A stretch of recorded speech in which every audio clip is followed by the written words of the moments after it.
So welcome back. We're doing another Is Doomed series with special guest Herbert from Brighter with Herbert. How are you, Herbert? I'm doing great. Thank you, Brian. Oh, he's scared because I haven't told him what this week's topic is, but by popular request, is Tesla doomed? Okay. Yeah, that's going to be crazy, right? I should mention I'm Brian. Welcome to my Tesla weekend. So you remember how it went from last week. We look at the engineering and the cash on hand and all that. So starting with engineering, what do you think about Tesla's engineering? Is this a joke? No, it's a, Yeah. it's a, to us maybe, but to some viewers, not so much. Tesla's Well, engineering. I think the statistics speak for itself, right? The number one and number two companies in the world that has the best top engineers applying for is Tesla and SpaceX. In fact, I think the statistics are showing that it's harder to get hired at Tesla than it is to get into Harvard. I think Yeah. 0.3% or something like that. I don't know what the percentage is, but it's that low.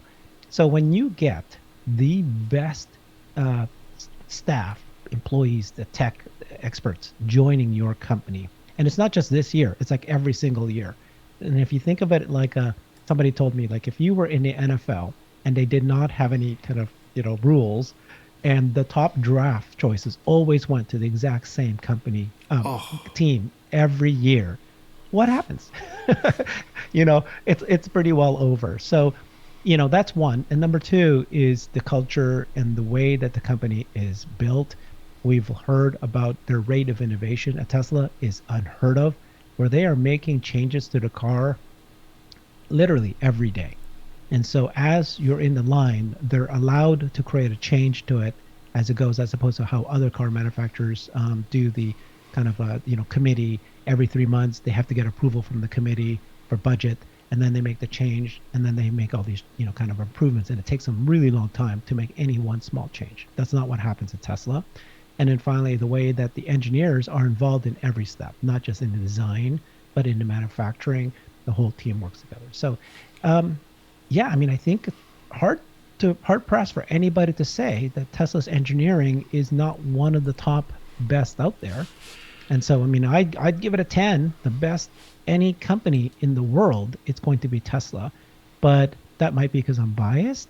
So maybe an 8 is more kind of in line with the general public what might say. But yeah, that's a quick answer. I'm giving them a 9 because you look Yeah. at things like the super bottle. It was unprecedented. It had never been done. Sandy Munro tore into it, said he'd never seen such an innovation. A year later, 2 years later, he's tearing apart the Model Y.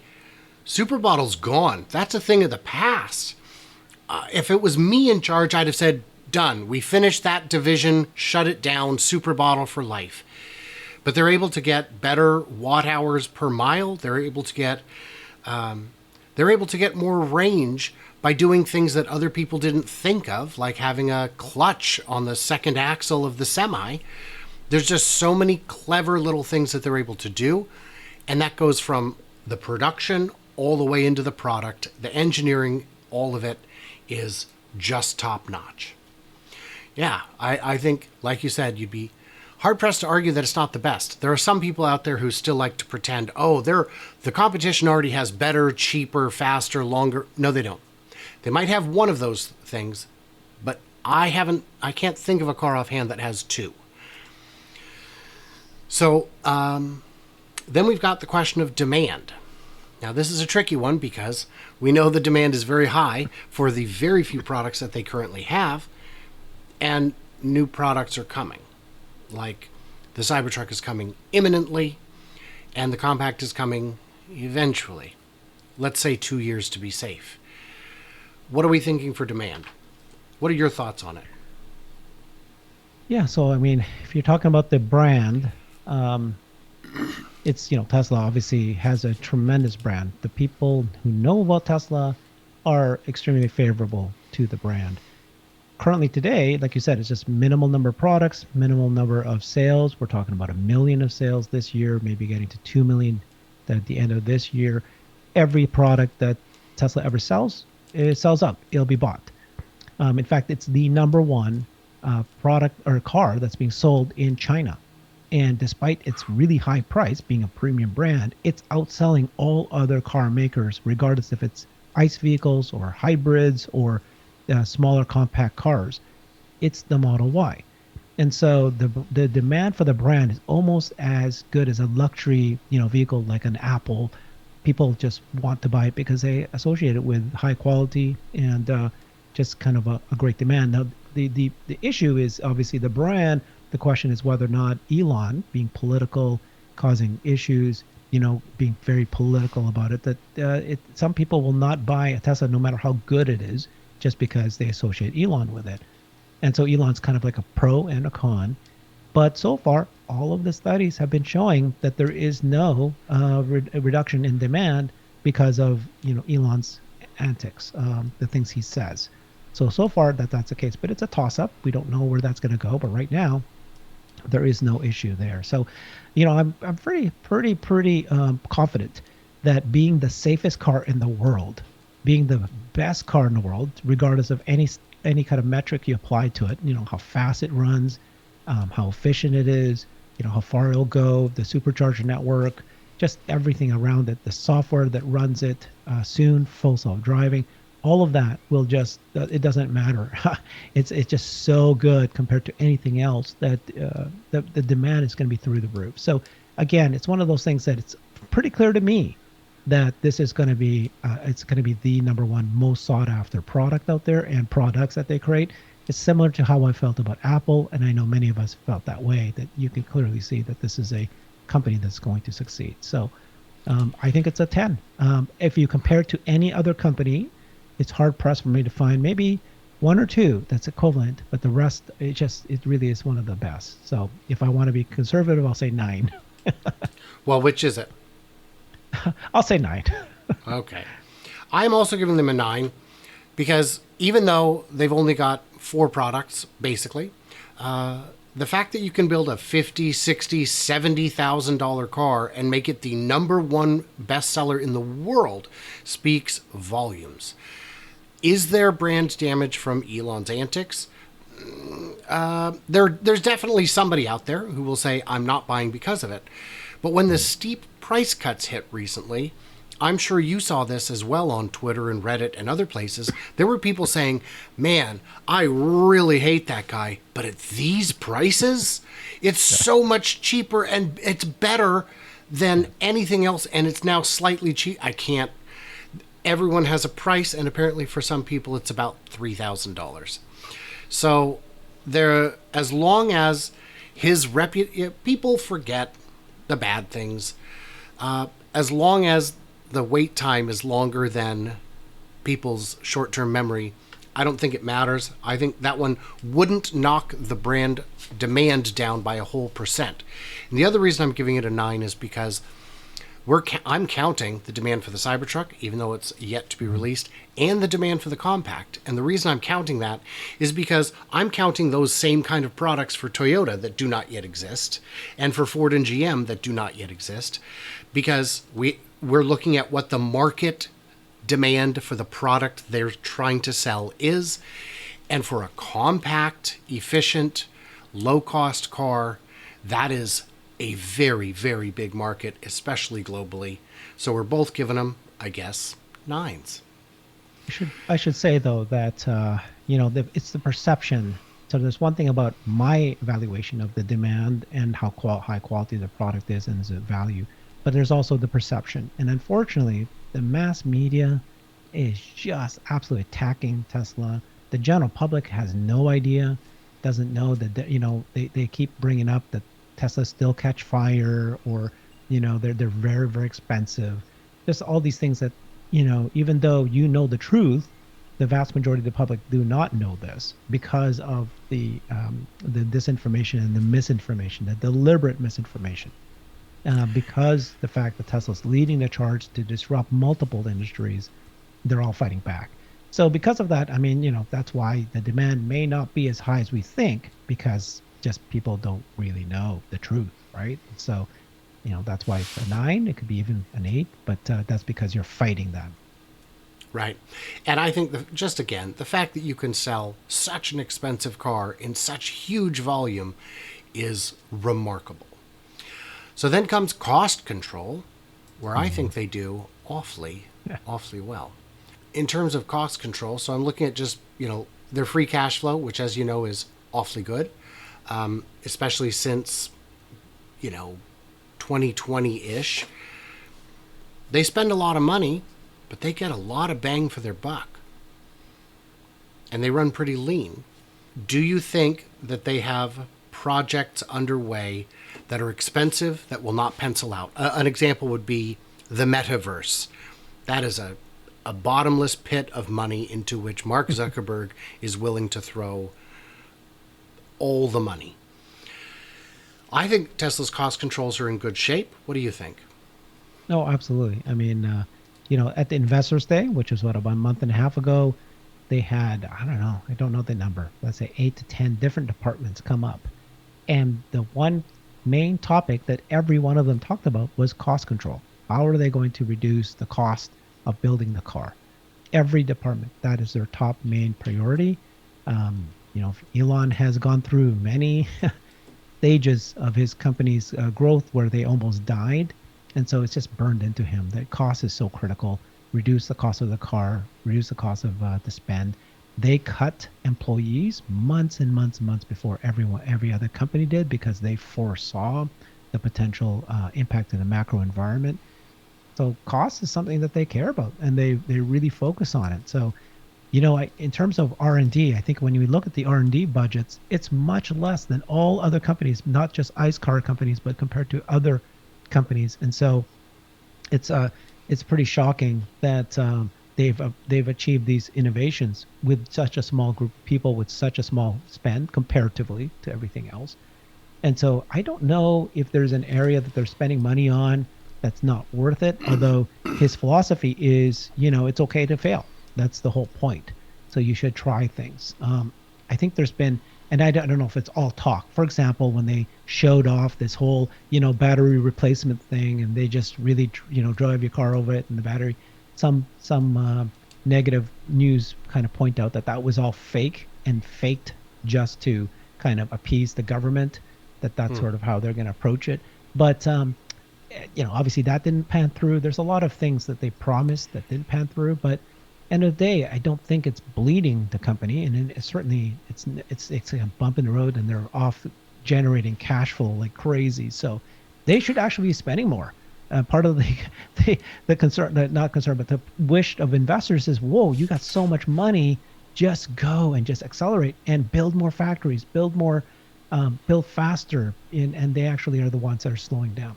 On the other hand, they are adding and adding. Like, we're now doing bots, they're now doing AI, they're now going to start doing things that they weren't doing before, and they just keep adding, vertically integrating. They're now doing lithium refinery. So in that way, it could get out of hand very quickly. But so far, every bet they've made has turned out to be very valuable to the company. All the big bets for sure. The thing on R&D spend that kind of gets hidden is when you look at GM, you say, oh, wow, they look at all this money they spent on R&D. A lot of that is developing 100 different cars when you really only needed 8. Yeah. Think of the cost savings there. And R&D also includes market research, which I think the Cybertruck will tell you Tesla doesn't do. Because sometimes the market doesn't know what they want. As Henry Ford said, if I asked people what they want, they'd have said a faster horse. So for cost control, I'm giving them an 8. I give them a 9. I don't know any, again, this is their top priority. I don't know enough to give them a higher rating. And it's already abundantly clear that they're going to be maxing out the chart today. So cash on hand. I think I don't need to tell you this, but it went from 0.2 billion in 2013. 2019 was when it got a little hairy with production hell, got down to 2.2 billion, and today we're sitting over 22 billion. And that's despite building and ramping 2 massive factories. That's despite seemingly constant construction on all their other facilities. That's despite all these new products and innovations. in terms of cash on hand, this is less money than Hyundai. This is a third of what Toyota has. But I don't think they need 3 times the money to surpass Toyota. So for cash on hand, 22 billion, I'm giving them an 8 again. Mhm. I mean, today, right? I think there's that stat that we were all looking at where even just today, right now, Tesla makes the exact same amount of margins, earnings as Toyota does, even though Toyota sells 5 times more cars. So it's about the cost control and being able to create the margins. And I think that at 20 billion, that's a nice amount of money. But if you just carry it forward to what's going to happen in the next several years, it's crazy. It gets wonky. It gets crazy how much are they going to make. I mean, there are estimates at this point that they're going to get to 100 billion within 3, 4, 5 years, right? So it's like it's going to happen. So it's gonna be so much money. That's why everybody's talking about buybacks. Where do you won't be able to spend that money fast enough. So it's Right. it's not just where they are today. It's what's going to happen in several years from now. Just because they've got multiple factories that are now in scale. And the finally we're starting to see a ramp up in the demand for ICE vehicles is falling so fast, and you just have to make as much cars as you can and sell it. And so and then that transition from a margin from the vehicle itself, but as they are able to get more margin from superchargers, from FSD, from insurance, these software services, those are 80% margin, if not higher. And so that's cash flowing in on a Yeah. subscription basis. So this Yeah. is like they've really reinvented a car, not just a one and done. But it's crazy that they don't have to. Yeah, they take a lot more because they don't do dealerships. They sell direct to consumer. So it's yeah, it's again, they're just really well positioned. So for cash on hand, I gave them an 8. What do you think? I'll give them an 8. Yeah. Okay. And then the roadmap. Did you know that Tesla has not one, not two, but 3 master plans? When you look at the competition, their plan is, well, we're just going to build some electric cars and it's going to be great. That's not a plan. That's an objective. That's not a roadmap. So, yeah, their roadmap is inspiring to me because it's not just cars. It's bold, ambitious things that they're already doing, like megapacks and power walls.